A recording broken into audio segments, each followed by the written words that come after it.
کہ مشورہ کرو۔ آج ہمارے یہاں استخارہ پہ زور دیا جاتا ہے، فلاں استخارہ کر، میرے پاس لوگ آتے ہیں جی حضرت استخارہ کر دیں۔ استخارہ کی حیثیت ہے، لیکن حضور نے کہیں نہیں کہا کہ بھائی مجھ سے استخارہ کرا لو، یا صحابہ نے حضور سے استخارہ کرایا ہو۔ حضور نے فرمایا استخارہ کرو، لڑکی نے رشتے کا کرنا ہے تو خود اپنا کرے، لڑکے نے کرنا ہے خود کرے، ماں لڑکی کے لیے نہ کرے، ماں لڑکے کے لیے نہ کرے، تجارت کے لیے کرنا ہے خود کریں اپنے لیے استخارہ، نہ لوگوں کو فون کر کے کہیں، نہ ادھر ادھر اس کا چرچا کریں، استخارہ خود کریں۔ اور استخارے کی ثانوی حیثیت ہے، پہلے حیثیت مشورے کی ہے، قرآن میں سورہ شورا آئی ہے۔ مشورہ کرنے کے بعد تبصرہ نہیں کرنا کہ جی یہ کرنا چاہیے تھا، بس جو مشورے میں طے ہو گیا اس پہ عمل کریں، یہ اصل چیز ہے۔ حضور نے فرمایا جو مشورہ کرتا ہے وہ کبھی نقصان نہیں اٹھاتا، تو اس لیے مشورے کی بڑی فضیلت ہے۔ اور آپ رشتے کے معاملات میں استخارہ سے زیادہ مشورے پہ حیثیت دیا کریں۔ وہ کہتے ہیں جی استخارہ ٹھیک نہیں آیا، بہت سے رشتے ایسے ضائع ہو جاتے ہیں، لڑکیاں بیٹھی رہتی ہیں گھروں میں، یہ ظلم ہے۔ استخارہ کون سا، آپ نبوت کے مقام پر ہیں کہ آپ کو خواب صحیح نہیں آیا اور آپ جو ہے نا ایسے رشتے انکار کری جا رہے ہیں، یہ غلط ہے۔ میں منع کرتا ہوں بہت سے خاندانوں کو اس چیز سے، استخارہ نہ کریں۔ اگر کرنا بھی ہے تو 2 رکعت استخارہ پڑھ کے دعا پڑھ کے سو جائیں، خواب میں نہ بھی آئے کوئی چیز، دل مطمئن ہے تو آپ اوکے کر دیں، اگر کوئی پاک چیز آتی ہے پھر بھی ہاں کر دیں، کیونکہ وہ اللہ کی طرف سے میسیج ہے۔ دل کا مطمئن ہونا بھی میسیج ہے، خواب نہ بھی آئے، لیکن پھر بھی اس سے زیادہ حیثیت مشورے کی ہے کہ آپ 2-3 محلے والوں سے، خاندان والوں سے مشورہ کریں، وہ کہیں جی اچھے لوگ ہیں تو آپ اللہ کا نام لے کے اوکے کر دیں، یہ ہو جائے گا انشاءاللہ۔ اس کو اللہ نے فرمایا، اور پھر آگے اللہ فرماتا ہے کہ اس پر آپس میں ڈٹ بھی جاؤ، فَإِذَا عَزَمْتَ فَتَوَكَّلْ عَلَى اللَّهِ، جب مشورہ کر لو پھر اس پہ ڈٹ جاؤ اللہ پہ بھروسہ کر کے، یہ نہیں کہ پھر رونا شروع کر دو، ادھر ادھر باتیں شروع کر دو، یہ بھی اللہ نے منع فرمایا۔ اب آپ دیکھیے سورہ شورا کی آخری آیت جو ہے، اس میں ایک اشکال ہے اکثر اہل سنت میں ہوتا، کہ آیت نمبر 51 وَمَا كَانَ لِبَشَرٍ أَن يُكَلِّمَهُ اللَّهُ إِلَّا وَحْيًا أَوْ مِن وَرَاءِ حِجَابٍ، کہ نہیں کوئی اللہ کو دیکھ سکتا بشر ان آنکھوں سے، یا پردے میں یا وحی کے ذریعے۔ حضرت موسیٰ علیہ السلام نے کلام کیا، تو بات یہ ہے، امام احمد بن حنبل رحمۃ اللہ علیہ سے کسی نے پوچھا کیا معراج کی رات رسول اللہ صلی اللہ علیہ وسلم نے اللہ کو دیکھا؟ تو آپ نے 3 بار قسم فرمائی، واللہ واللہ واللہ، 3 بار کہہ کے اللہ کی قسم ہمارے نبی نے اللہ کی زیارت کی ان آنکھوں سے۔ اب وہ جسم بھی نہیں تھا جو عرش پہ گیا، وہ جسم تھا، اللہ کے رسول اپنے اس جسم کے ساتھ معراج پہ گئے، اور اسی جسم کے ساتھ آپ نے جب آسمان دیکھے، کوئی نہیں دیکھ سکتا، جنت دیکھی، دنیا میں کوئی نہیں دیکھ سکتا، جہنم دیکھی، کوئی نہیں دیکھ سکتا، آپ نے عرش مالا کو دیکھا تو اللہ کو بھی دیکھا۔ یہ اہل سنت کے عقائد میں سے، اور اس کو بیان کیا کئی محدثین نے، کئی مفسرین نے، کہ اللہ کو حضور صلی اللہ علیہ وسلم نے صرف دیکھا، اس کے علاوہ کسی نبی نے نہیں دیکھا۔ سورہ زخرف کے اندر آپ دیکھیے کہ شروع میں پہلے رکوع کے آخر میں دعا ہے، جو سواری پہ جب سوار ہوتے ہیں تو یہ پڑھتے ہیں۔ سفر کی دعا ہے، گھوڑے پہ بیٹھیں، اونٹ پہ بیٹھیں، گاڑی پہ بیٹھیں، جہاز پہ بیٹھیں، آپ اس کو موٹر سائیکل پہ بیٹھیں، اس دعا کو پڑھیں، وہ اللہ تبارک و تعالی نے یہاں پر بیان فرمائی۔ آپ دیکھیے کہ وَتَقُولُ سُبْحَانَ الَّذِي سَخَّرَ لَنَا هَذَا وَمَا كُنَّا لَهُ مُقْرِنِينَ، یہ آیت نمبر 113 اور 114، وَإِنَّا إِلَىٰ رَبِّنَا لَمُنْقَلِبُونَ۔ یہ دعا پڑھیں، آپ کی حفاظت ہو جائے گی۔ حضرت مولانا سعید احمد خان صاحب رحمۃ اللہ علیہ تبلیغی جماعت کے اکابرین میں سے تھے۔ سعودی عرب نے نیشنلٹی لے لی کہ یا تبلیغ کا کام کریں یا نیشنلٹی رکھیں، آپ نے کہا لے لو۔ ضیاء الحق مرحوم آپ سے جہاز میں پہلی فلائٹ میں آپ کو جب لایا گیا PIA سے، تو کراچی میں جہاز کے اندر خود جا کے اس نے آخر میں آپ کا استقبال کیا اور فرمایا تھا کہ ان کے پاؤں زمین پہ نہ لگیں، اور نیچے یوں اپنے ہاتھ رکھے اور کہا پہلے پاکستان آمد پر میرے ہاتھوں میں اپنے پاؤں مبارک رکھیں۔ آپ کو پاسپورٹ پیش کیا پاکستان کا، تو آپ پاکستان اسی وقت جب اس نے پاسپورٹ دیا تو آپ نے ابدیدہ ہو کے فرمایا، اے لوگو دنیا والو، تم نے مجھ سے نیشنلٹی مدینے کی لی ہے، لیکن جو نیشنلٹی مجھے اب اللہ دے گا وہ تم نہیں لے سکتے۔ اللہ نے تبلیغ میں جاتے تھے، میں 3 دن کی جماعتیں لے کے قطر، ابو ظبی، میں ان کی مجلس میں 95 96 میں رات کو 12 1 بجے کے بعد رائمنڈ میں نعت بھی سنتے تھے، اپنا کلام خود کہتے تھے، محمد کا روزہ قریب آ رہا ہے، میں نے اس وقت یاد کیا 95 میں ان سے، تو وہ نعتیں سنتے تھے، بڑی کرامات تھی ان کی، میں نے آنکھوں سے دیکھی الحمدللہ، خدمت کا مجھے شرف ملا، دبلے پتلے لیکن کھڑے ہو کے نماز پڑھنا۔ تو انہوں نے گاڑی پہ سفر شروع کیا، اپنے خادم سے کہا بھائی پڑھ لو، اب دعا پڑھ لو یہ، اس کے بعد بریک فیل ہو گئی، تو اب خادم نے کہا حضرت کیا کروں، ڈرائیور ڈر گیا، پریشان ہو گیا، تو آپ نے کہا بھائی درخت سے ٹکر مار دو، اس نے کہا کیا کروں، آپ نے پھر کہا درخت سے ٹکر مارو، گاڑی کو درخت کے ساتھ ٹکرا دیا، ایک دم جا کے رک گئی۔ آپ نے فرمایا، سیدنا انس فرماتے ہیں جو یہ دعا پڑھ لے گا اسے کوئی نقصان نہیں ہوگا، ہمارا یقین ہے اس پر۔ تبلیغ کے لیے گئے، حج کیا، مدینہ میں فوت ہو گئے، جنت البقیع میں آج بھی ان کی قبر ہے، اللہ نے ان کو مدینہ کی نیشنلٹی دے دی۔ اس کے بعد دیکھیے اللہ رب العزت نے فرعون بدبخت آدمی تھا، موسیٰ علیہ السلام نے اس کو سمجھایا اور اس کو بہت تبلیغ کی، وہ آگے سے آپ کی بات ماننے کے مزید ہٹ درم ہو گیا۔ اللہ رب العزت نے امت کو بتایا، ہمیں قیامت تک والوں کو، کہ تم مالداروں کو دیکھ کے، بادشاہوں کو دیکھ کے اپنے ذہن خراب نہ کرنا۔ اللہ رب العزت نے فرمایا آیت نمبر 33 وَلَوْلَا أَن يَكُونَ النَّاسُ أُمَّةً وَاحِدَةً لَجَعَلْنَا لِمَن يَكْفُرُ بِالرَّحْمَنِ لِبُيُوتِهِمْ سُقُفًا مِّن فِضَّةٍ، اگر مجھے ساروں کے اسلام سے ہٹ جانے کا خوف نہ ہوتا، پریشانی نہ ہوتی، کہ مجھے پتا تھا یہ سارے ہٹ جائیں گے،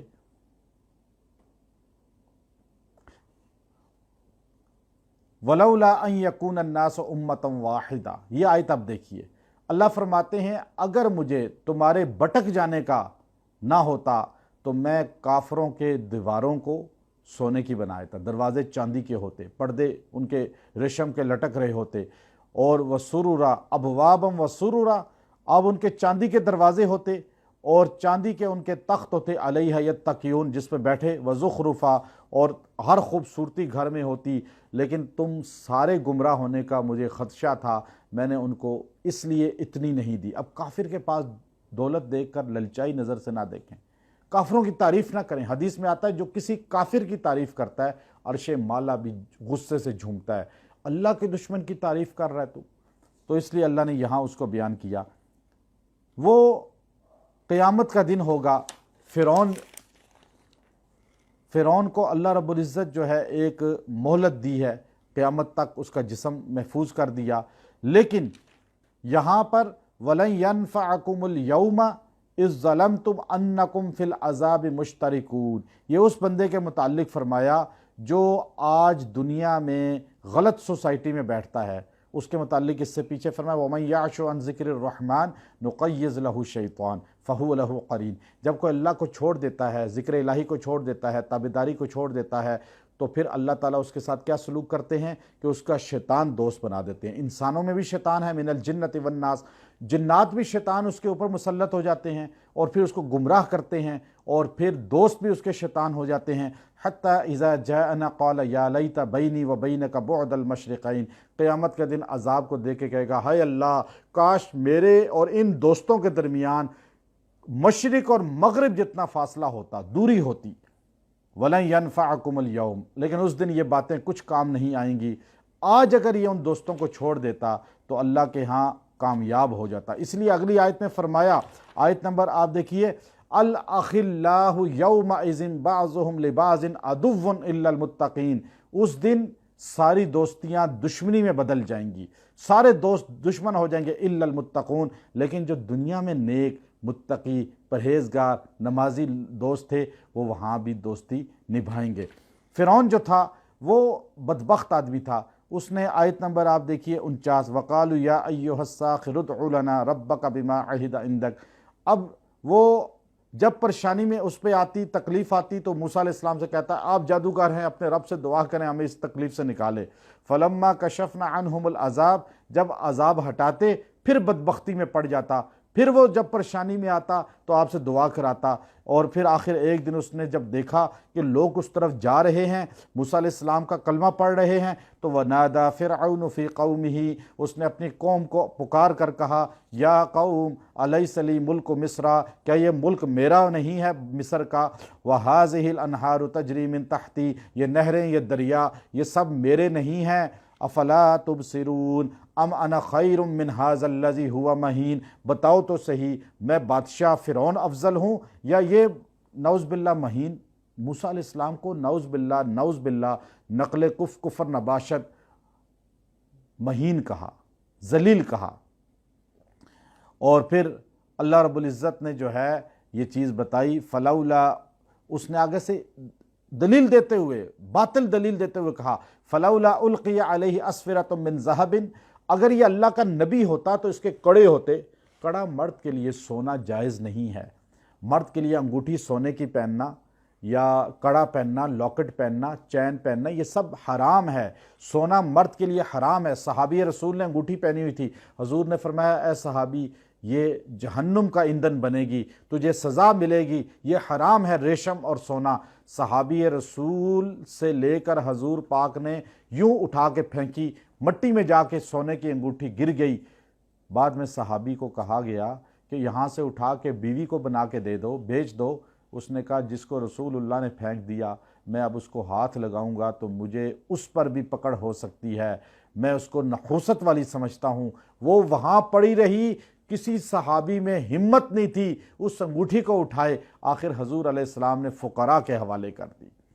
تو اس لیے یہ حرام ہے پہننا، اللہ رب العزت نے اس کو یہاں بیان فرمایا۔ آگے سورہ دخان، یہ سورہ دخان یہ جو مردے ہوتے ہیں ان کے لیے پڑھی جاتی ہے، لیکن زیادہ تر یہ جو لوگ نزع کی کیفیت میں ہیں، جن کی روح نہیں نکلتی، آکسیجن پر ہوتے ہیں اور ہاسپٹل میں یا گھر میں تڑپ رہے ہوتے ہیں، آپ ان کے سامنے اس سورت کو تلاوت کریں اونچی آواز سے 3 بار کم از کم، انشاءاللہ ان کی روح نکلنے میں ایک دم سہولت ہو جائے گی۔ اس کے اندر دخان لفظ آیا، یہ کافروں کے لیے، کافروں پہ قحط پڑا، اتنا قحط پڑا کہ ان کو دھواں نظر آتا تھا ہر طرف۔ اللہ رب العزت نے اس کو یہاں پر بیان فرمایا، فَارْتَقِبْ يَوْمَ تَأْتِي السَّمَاءُ بِدُخَانٍ مُبِينٍ، اس دن کا انتظار کرتے ہو جس دن تمہیں جیسے آج دخان نظر آ رہا ہے کمزوری کی وجہ سے دھواں اور تم گرنے لگے ہو، تمہیں قیامت کے دن بھی دھواں نظر آئے گا۔ یغشی الناس ھذا عذاب علیم، لوگ اس دن لپیٹ لیے جائیں گے عذاب علیم میں۔ ربنا اکشف عنا العذاب انا مؤمنون، اور لوگ کہیں گے اے اللہ یہ عذاب ہٹا دے جو ہم پہ قیامت کے دن، یہ گرمی، یہ پسینے، تو ہم تیرا ماننے والے بن جائیں گے۔ انا لہم الذکر وقد جاءہم رسول مبین، ایسے ہی تو پہلے نبیوں کو تم نے بولا تھا۔ ثم تولوا عنہ، اور پھر تم نے نبیوں سے جب انہوں نے تمہارے لیے دعا کی، بیماری پریشانی ہٹی تو تم نے پیٹھ پھیر لی۔ وقالوا معلم مجنون، اور ان کو جادوگر کہنا شروع کر دیا۔ اور یہ ان کے اللہ نے پوری صورت کے اندر ان چیزوں کو بیان کیا، اور آخر میں عذاب جہنم کو بیان کیا۔ آخری رکوع کے اندر ان شجرۃ الزقوم، جہنم کے اندر خوراک کھلائی جائے گی، زقوم، تھور ایک درخت ہے، کڑوا، حد درجے دنیا کا کڑوا، وہ ان کو کھلایا جائے گا جب بھوک سے چلائیں گے دوزخ کے عذاب کے بعد۔ اللہ کہے گا طعام الاسیم، گناہ گاروں کو یہ کھلاؤ، یہ کڑوا گندا لیسدار درخت، کالمہل یغلی فی البطون، اور پھر وہ ان کے اندر جا کر ایسے تانبا جیسے پگھلا ہوتا ہے گرم کھولتا، وہ جا کے اندر ایسے ان کی جڑیں آنتڑیں کاٹے گا، کغلی الحمیم، اور اندر جا کے جب ان کو پیاس لگے گی اور پانی مانگیں گے تو اللہ تعالیٰ ان کو کھولتا پانی پلائے گا، کغلی الحمیم، وہ اندر جا کے کھولتا پانی، جہنم کا پیپ والا گندا پانی، وہ اندر آنتڑیں کاٹ دے گا، اور یہ اندر ان کی آنتڑیں وہ باہر نکلنی شروع ہو جائیں گی، اور اس سے بھر جائے گی جہنم کا ایک حصہ۔ خذوہ فاعتلوہ الی سواء الجحیم، فرمایا یہ ان کو پکڑو اور دوزخ کی تہہ میں پھینکو ان کو، اللہ کے فرشتے ان کو گھسیٹیں گے، اس عذاب میں اور عذاب دیں گے۔ ثم صبوا فوق رأسہ من عذاب الحمیم، پھر ان کو یوں پکڑا جائے گا اور ان کے سر کے اوپر یوں کیل ٹھونک کے سوراخ کیا جائے گا، اور کھولتا پانی سر سے، منہ سے وہ نہیں پی سکیں گے، وہ چلائیں گے تو ان کے سر سے سوراخ کر کے فرمایا ابو جہل کو آپ علیہ السلام نے تخصیص سے بھی کہا کہ ایسے لوگوں کو یوں سر سے پانی نیچے پھینکا جائے گا اور اللہ کہے گا ذق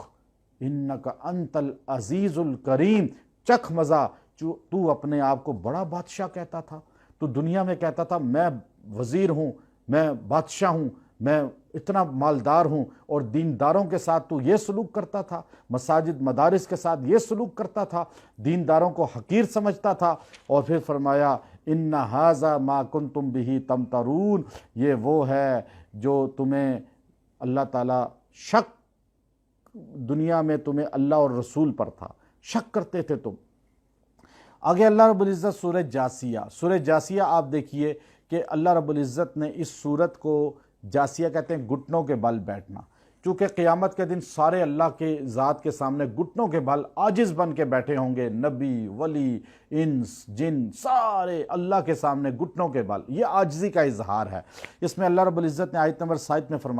میں فرمایا وَيْلٌ لِكُلِّ أَفَّاكٍ أَثِيمٍ، تباہی بربادی ہے، ویل دوزخ کی وہ وادی ہے جس سے دوزخ بھی پناہ مانگتی ہے، ویل اس کا نام ہے، اونٹ جتنے اس میں بچھو ہیں اور وہ کاٹتے ہیں تو انسان کا کیا حال ہوگا۔ اللہ کہتا ہے تباہی ہے ہر اس شخص کے لیے جو گناہ گار تو ہے ہی ہے لیکن افاک بھی ہے، بہتان باندھنے والا بھی ہے، تو لوگوں پہ غلط بہتان جیسے سوشل میڈیا پہ آج کل ہو رہا ہے، یہ بہتان بازی، یہ تباہی ہے، یہ ویل کا ٹھکانہ بنا دیتی ہے، جو آج ہم بغیر تحقیق کے باتیں کرتے ہیں اور کسی پہ بہتان۔ یسمع آیات اللہ، بہتان ویل کس کے لیے ہے؟ یہ ویل اس کے لیے ہے یسمع آیات اللہ، اور جب وہ قرآن کی آیتیں سنائی جاتی ہیں اس کو تتلا علیہ، اس کے سامنے پڑھ کر اسے جمعہ میں، عیدین میں یا درس قرآن کی شکل میں، ثم یصر، وہ ان آیتوں سے منہ موڑ لیتا ہے، مستکبرن، تکبر کرتا ہے، نہیں سنتا، ہٹ درمی کرتا ہے، قرآن کو چھوڑ دیتا ہے، صرف قصے، کہانیاں اور سیف الملوک، شعر اشعار پہ گزارا کرتا ہے، کألم یسمعھا، ایسے کرتا ہے اپنا رویہ گویا کہ قرآن سنا ہی نہیں اس نے، فبشرہ بعذاب علیم، اسے بشارت دو، اسے دردناک عذاب ملے گا۔ وَإِذَا عَلِمَ عَنْ آیَاتِنَا وَإِذَا عَلِمَ مِنْ آیَاتِنَا شَيْئًا اتَّخَذَهَا ہُزُوًا، جب ان کو قرآن پاک کی کوئی آیتوں کے بارے میں باخبر کیا جاتا ہے تو آگے سے مزاح کرتے ہیں، قرآن کے بارے میں مزاح کرتے ہیں، تمسخر کرتے ہیں، قرآنی حکموں کے بارے میں، پردہ، داڑھی اور اس طرح جو ہے جتنے حکمات ہیں اس کے بارے میں آگے سے ہنستے ہیں، تو فرمایا اولئک لہم عذاب مہین، انہیں ذلت والا عذاب دیا جائے گا، من ورائہم جہنم، جہنم کے اندر ان کو پھینک دیا جائے گا، ولا یغنی عنہم ما کسبوا شیئا، ان کی کوئی نیکی، کوئی عمل ان کے کام نہیں آئے گا۔ اور متخذوا من دون اللہ اولیاء، اور کوئی اللہ کے غیر جس کو یہ حاجت روا، مشکل کشا، جن پہ تقیہ کرتے تھے وہ بھی کام نہیں آئیں گے۔ اللہ رب العزت نے آگے آپ دیکھیے اس کی جو لفظ استعمال کیا وَتَرَا كُلَّ أُمَّةٍ جَاثِيَةً، آیت نمبر 38، اور تو دیکھے گا ہر امت اس دن، ہر فرد گھٹنوں کے بل ہوگا،